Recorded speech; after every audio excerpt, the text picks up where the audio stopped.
This is a sanctuary for those seeking their own answers to questions of faith. This is a sanctuary for voices lifted up for peace, justice, and hope. This is a sanctuary for those seeking companionship in their struggles and their journeys. Good morning, beloved ones. It's good to know that so many of you are joining us this morning. Just fills my heart with joy and with longing. Just holding as many of you in my mind's eye as I can, so I feel very full. And I invite you to breathe with me. Breathe with me and arrive in this sacred time, in this sacred space. Wherever you are is a sacred space. I invite you into worship this morning with words by Gretchen Haley. There is enough space between us to hold all that you are carrying, all that you've been waking, wondering, worrying, or wearing out with confusion or attempts to control, trying to find some sense of normal. All of your irritability, your curiosity, your fragile sobriety, your numb disbelief, your loneliness, your exhaustion, your daily questions, allergies, or the virus, and your joy. We can hold that too. We can hold all of it here for this time, and we can bless it. Here we will call each other just as we are. Here we will call each other just as we are, beloved. Here in this far apart space that is also close in. So much remains uncertain with each passing breath. The ground is uncertain and shifting. All we can say for sure is that we are caught in this tangled blessing of life, of grief, of gratitude together. We're caught in this tangled blessing of life, of grief and gratitude together, like always, except more. With the forces of spring, the spinning of the earth, we are turning and becoming again and again and again, offering ourselves like the crocus flower, breathing through with a wild beauty, ready for whatever comes next. We're ready for whatever comes next together. Come to let us worship together.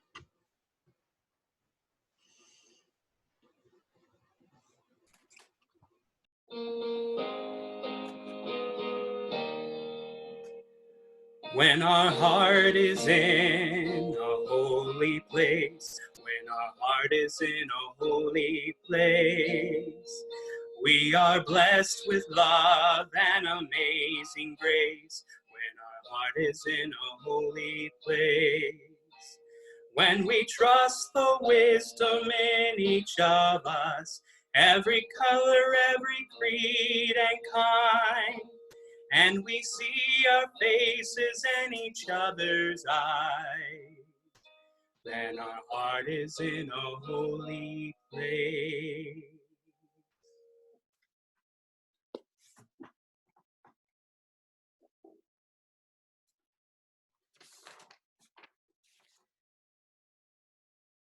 Love recognizes no barriers.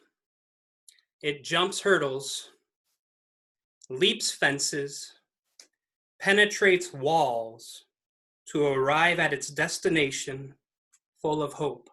Maya Angelou.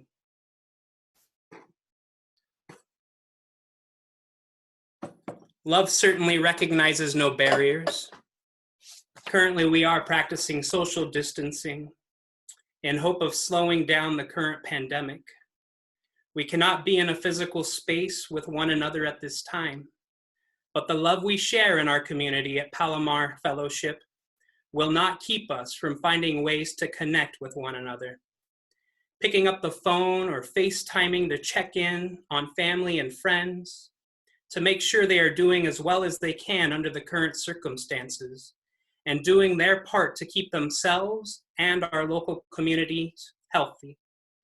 Joining Zoom meetings or online gatherings for worship services, joys and sorrows, or just opportunities to connect with our fellow congregants during this time, during these stressful times, are personally helping me cope and remain sane. Hopefully you are finding ways to keep busy and ease your mind from all the stress caused by the current times. As fun and time-consuming as social media can be, I have begun to find it more stressful, during these times.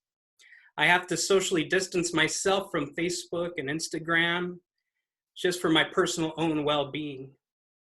Having extra time to spend with Sarah and Gabriel has been gratifying. Finding my own inner child to connect with my son has been challenging, but also fun. I am lucky to have the natural beauty of flowers, trees, and wildlife right in my own yards. The sunshine has been enjoyable, and the rain brought more growth. I am thankful for fresh air to breathe, and that satisfies my lungs. The pollinators have been busy at work and are a joy to watch and connect with. This has been a time to slow down and really reflect on what matters most in life. I personally cannot wait to be able to hug my parents, friends, and other family members once this all ends. I remain hopeful and optimistic that the worldwide pandemic will end sooner rather than later. I cannot wait to be back in my classroom, greeting my students and providing them learning and physical space. I will remain calm, patient, and understanding that I have no control over the current situation or times, but I can do my part and remain isolated by socially distancing to keep my community and its members safe. Stay safe, all. I leave you with these final words of wisdom. You may not always have a comfortable life, and you will not always be able to solve all of the world's problems at once. But don't ever underestimate the importance of you can have, because history has shown us that courage can be contagious and hope can take on a life of its own. Michelle Obama.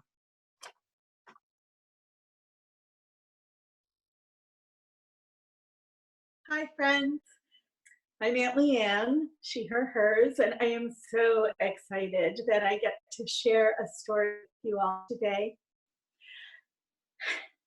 I know a little girl who has had to spend a whole lot more time inside with her family lately. And well, her grandfather lives with her, and he has noticed that she's spending more time looking into the mirror. She goes into the bathroom, she looks in the mirror, and she rubs and rubs and rubs her face, trying to get rid of the freckles that she sees there. She has beautiful curly hair, and she's forever trying to straighten it out and get rid of those curls and all kinds of things like that. When she comes out of the bathroom, she is really grumpy. So one day, her grandfather said to her, "Come on, go for a walk. We are going to walk in nature and see if we can absorb some of the wisdom of nature and the animals." The little girl says, "Oh, grandfather, do you really think that nature has any more wisdom to give to people?" He said, "I have a story for that.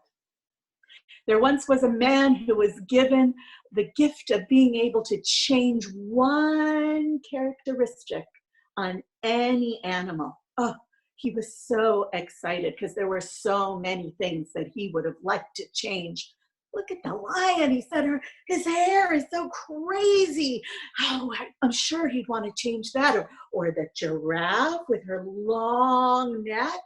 Or maybe the elephant with that big nose. Oh, I'm sure he'd want to change that. Or what about monkey? She has that huge mouth that practically splits her face in two. Or he gathered them all together. the rhinoceros with her horn in the middle of her forehead, the monkey, the giraffe, the lion, the elephant.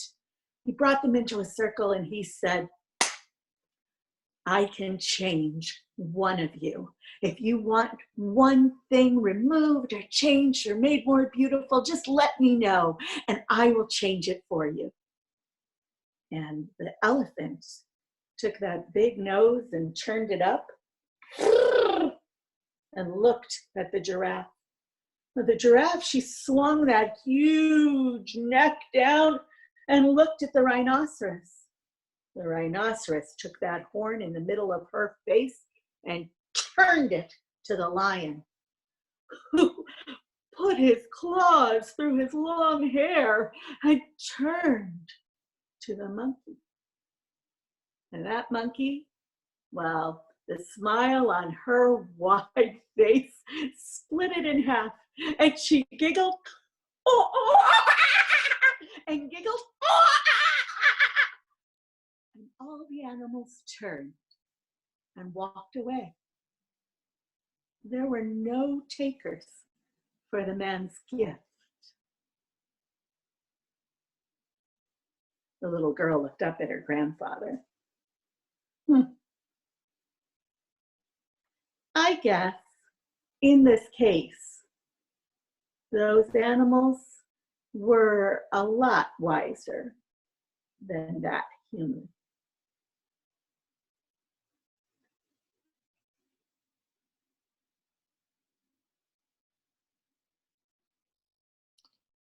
One of the wisest things I might have ever learned came about as a way to deal with anxiety and stress. My life had a lot of uncertainty and a lot of emergencies, and it kept me on edge a lot, wondering what I would do in the event this or that actually happened. What if I lost my house? What if I lost my friend? What if I lost my health? What if I lost my job? There were a lot of things I didn't know. I discovered if I thought about the things that I did know, I was much more at peace. So these days, when I'm confronted by a situation that unsettles me and is full of unknowns, I think back to what I actually know to be true about that situation. And since my human brain can only think about one thing at a time, I only think about those things. Right now, with all of you, I have our covenant. It helps me settle because when I realize that I'm on a journey together with all of you, that we share a profound respect for such a diversity of beliefs and ideas. And I know that through our service and shared ministry that is enriched and fed, yes, spiritually fed, through our collective deepening, that all generations, our babies, our youth, our adults, and our seasoned citizens have a safe environment to thrive here. You know what else I do know? I know that all of us together are far more than we would ever be alone. I know that, and I know that you know that too. Since we all know that, we promise to each other to practice radical hospitality by welcoming and nurturing all, embracing all diversity, and we honor, respect, and even celebrate all beings, knowing that they're all worthy. I know that we practice mindful communication by being honest, direct, and responsible with our words, while staying joyful, and we embrace humor. We know that setting boundaries and expressing ourselves, sharing our love, shows one another that we do truly have nothing but good intentions for one another.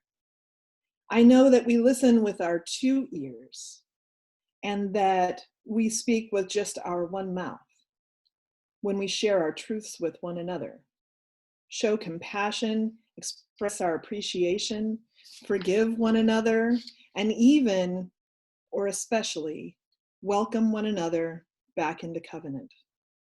And I know that we practice active stewardship when we share what we have as individuals and as a group generously, whether it is our time working on our building and grounds, sharing our money, sharing our many talents that we have as talented artists, passionate activists, creative speakers, skilled tradespeople and crafters, compassionate listeners, and dedicated helpers in all areas of service. When we grow our spiritual roots down so deep through involvement with our congregation inside the fellowship walls and in the larger community, we are a part of outside those walls, gathering together on the side of love, completely engaged in the world through acts of witness, service, justice, and peacemaking. There's a lot that I don't know, but if nothing else, I know that I'm in covenant with all of you, and that brings me peace when I might not otherwise have comfort in difficult times. With that, please join together for our covenant. We will be speaking the simpler version today. These are our values. In mutual love and grace, we journey together, grounded in a profound respect for a diversity of beliefs and ideas, sustained by service and shared ministry, enriched through collective spiritual deepening and a safe environment for all generations to thrive. Join with me in our covenant words. Together, we are more than we would ever be alone. Therefore, we promise to welcome and include everyone, to listen carefully and speak kindly, to help and share what we have with the community. Thus do we covenant with each other.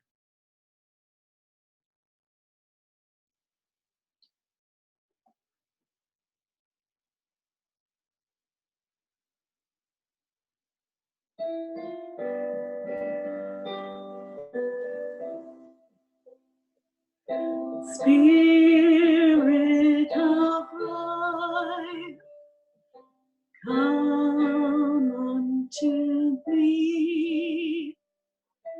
Sing in my heart all the stirrings of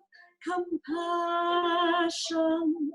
Blow in the wind, rise in the sea, move in the hand, giving life the shape of justice. Roots hold me close, wings set me free.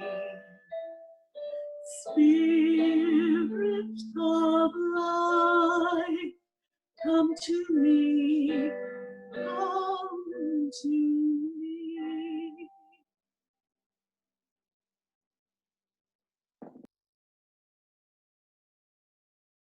Yes. Yes. That is our prayer, isn't it? The prayer that Leanne sang and signed so beautifully. That in these times, we invite the spirit of life and love not to be near us because it always is, but that our awareness of that connection might be felt. Beloveds, I invite you to breathe with me again.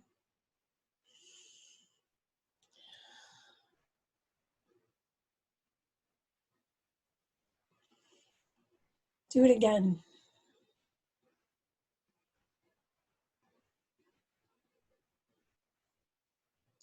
And do that one more time.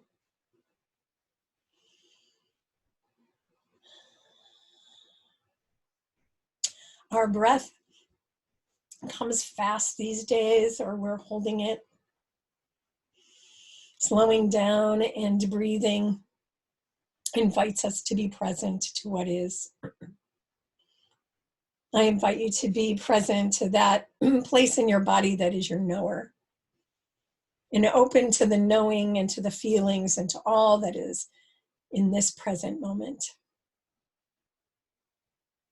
I know that there are joys and sorrows and worries and celebration, even in the midst of unknowing. This is what your knower knows. You are made from love. You were made for love. You are love, and you are loved. Amidst separation, we remind ourselves that we are connected in the interdependent web of all existence, and in the words of Dr. King, caught in a single garment of destiny, caught in a web of mutuality. And that's part of the lesson of this time. Amidst fear, there is care. Pray with me. Spirit of life, Spirit of love, you move through us in our joys and our sorrows. We express you in our gestures of friendship and solidarity and care and compassion. We pray this morning for those who are hurting or lonely or afraid, for those who have lost loved ones. We pray especially this morning for Susan Thayer, whose father, Frederick, passed away just the other day. For those who are worried, we pray. We celebrate with those who are finding their way to each other across space and time, finding their way to their center. Beloveds, in this time and at all times, know that you are held in love and mystery deeper than you can know. I love you.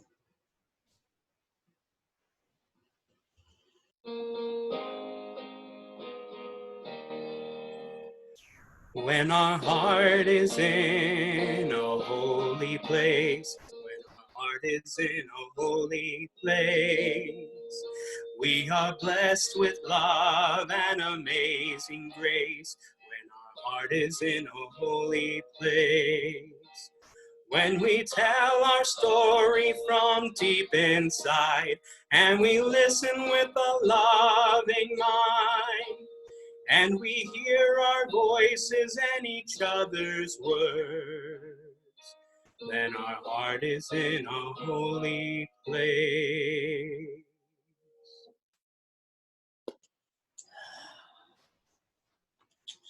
My heart feels like it's in a holy place right now. Thank you, Tim, for bringing our hearts into that place and for reminding us. Music is your happy place, it says. Thank you for sharing that with us. How is your heart? And when is it in a holy place? Our song, favorite of our congregation, said that when we trust the wisdom in each of us, every color, every creed and kind, and when we tell our stories from deep inside, then our heart is in a holy place. And we consider the wisdom of this time. We draw on inner and outer wisdom. The wisdom of our knowers, which I spoke about in our prayer. I know for me, I have to get quiet to hear my own wisdom. And then when I get a little quiet, there seems to be a party going on in my head. There's lots of noise and voices, and there's almost always one that's swinging on the chandelier, trying to get my attention, often about something that I haven't done or didn't do in time or didn't do good enough or whatever. Maybe you have that party going on in your head. Or maybe it's just me and I've just made this big revelation on to all of you. I do think that there is a wisdom to be found in this time. And I want to explore that and the implications for our world in the coming weeks. Today, I want us to look at the wisdom inside and more practices to get there. Last week, we talked about balance and the path of inner communion. So today, let's see where that might lead us. I belong to a spirituality and practice group.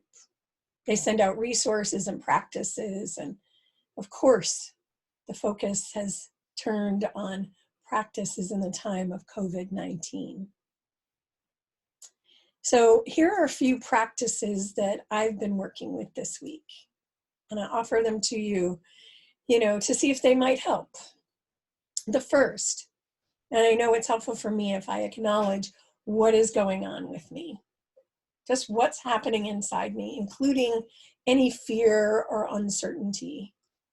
Now, of course, with that party going on in there in my head without my consent, I do practices that help me to get beneath the voices shouting their bad advice, in the words of Mary Oliver.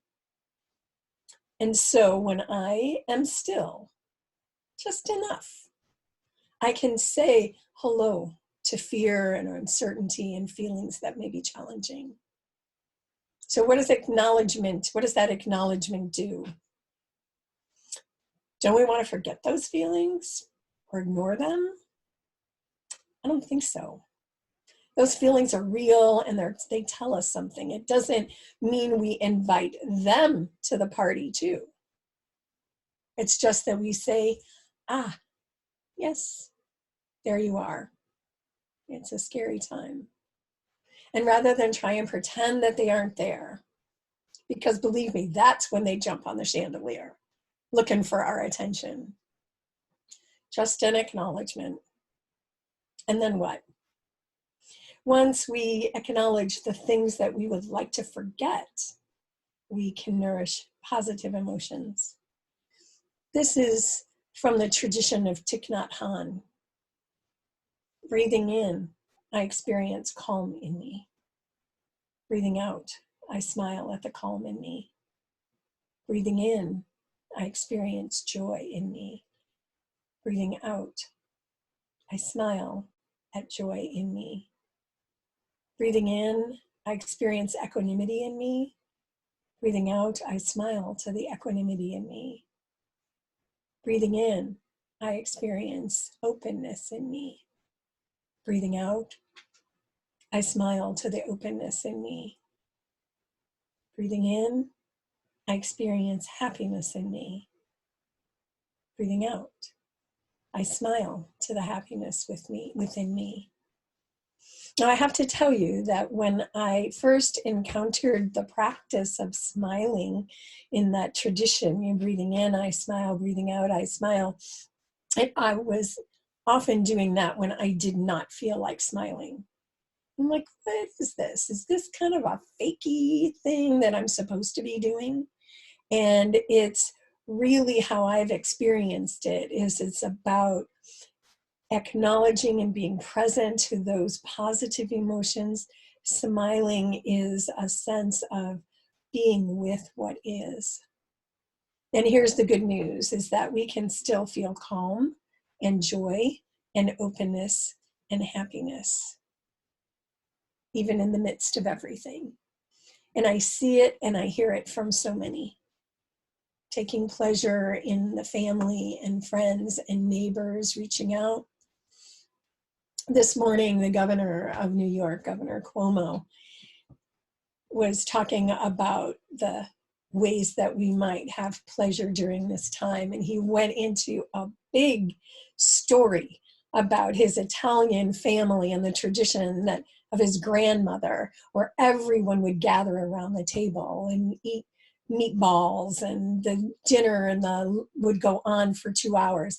And then how his parents continued the tradition, and how it wasn't about the food, it was about the gathering, although he acknowledged that the Italians in his family loved the food. And then he told how he tried to carry the tradition on when he was single and or divorced, and he'd bring his family together and he couldn't cook, so he bought meatballs, but he put them in a pot anyway so that the smell filled the home. And then he said that while they can't do that with everyone right now, they're doing it with the family members who are in the home and then Skyping people in.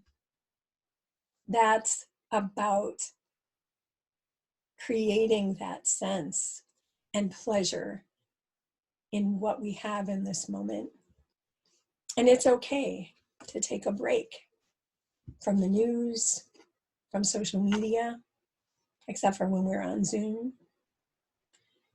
See what is good in life and report it to family, to friends, to Facebook, and put the good that you see there out there.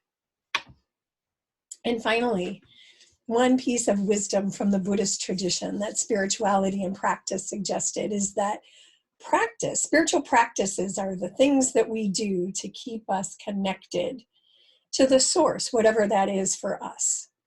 Source of life, the universe, our inner wisdom, our inner knower. And so they proposed a practice as we take our preventative measures. Now, I think we're all singing some hand washing songs, right? To happy birthday. And then one of our folks, Jennifer, taught me a great song, which I forgot, and maybe I'll have her teach it to me again or teach it to us. But here's something that you might want to consider, mixing it up and as part of your spiritual practice. So washing your hands, may all beings be safe. May all beings be content. May all beings be healthy. May all beings live with ease. In Thich Nhat Hanh's book on mindfulness, Present Moment, Wonderful Moment, has some short verses, they're called gathas, for hand washing times. When turning on the water, water flows from high in the mountains, water runs deep in the earth. Miraculously, water comes to us and sustains life. For washing your hands, water flows over these hands. May I use them skillfully to preserve our precious planet. We might add, may I use them skillfully to keep everyone safe. Beloveds, in these uncertain times, look to the wisdom within you and within others.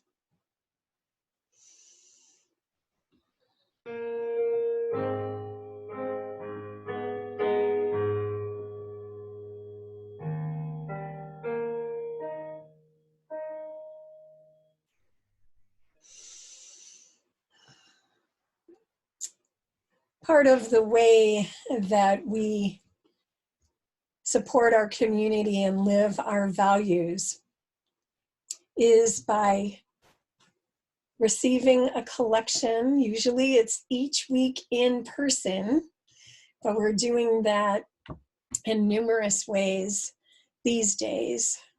First, I want to tell you about the policy in our congregation to share half of our undesignated collection with a local nonprofit. This quarter, the past quarter, we've shared half of our undesignated collection with a Veterans for Peace compassion campaign. In this campaign, they've collected really heavy duty, really good sleeping bags to distribute to our neighbors without houses. They've also really made deep connection with folks. And I know in an ongoing way that their work is still important and going to continue. This is the last Sunday of this quarter. So this is the last Sunday that half of your collection will go to Veterans for Peace Compassion Campaign. We're looking at the various ways for folks to donate. And so I want you to know that if you are sending in a check, our office administrator, Lisa, is still picking up checks and depositing them in the bank. And so we'll make sure that if you send a check to the fellowship, that that's going to get deposited. You can also donate by text. Now, at the bottom of the email that I sent you and in the chat, there is the information on how to donate by text. And so in a moment, those instructions are going to come up on the screen as well. And for those of you who make a yearly contribution in the way of pledge, we encourage you and ask you to continue to do that. And so take a breath, take a look at the screen as that text to donate comes through, and we appreciate your generosity.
Thanks, Kimberly.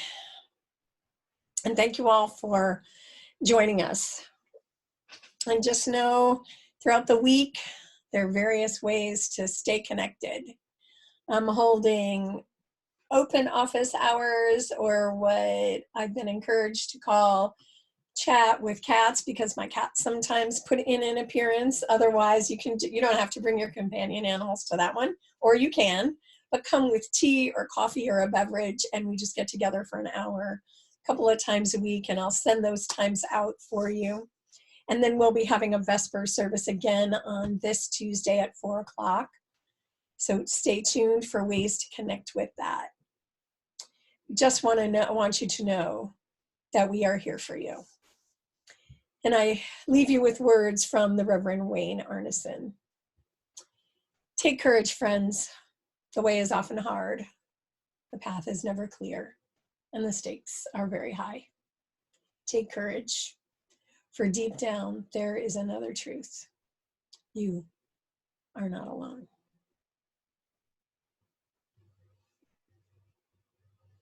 Please join me in our chalice extinguishing words once they appear.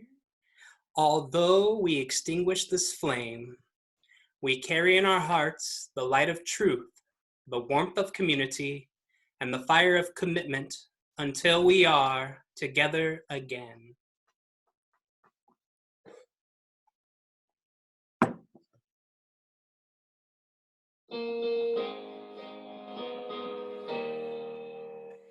When our heart is in a holy place, when our heart is in a holy place, we are blessed with love and amazing grace. When our heart is in a holy place, when we share the silence of sacred space, and the God of our heart stirs within, and we feel the power of each other's faith, then our heart is in a holy place.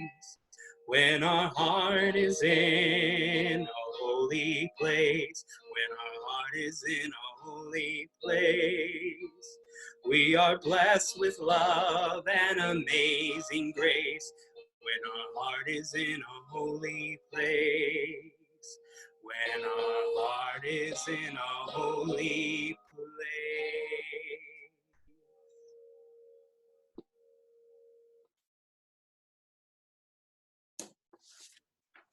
Blessings to you all.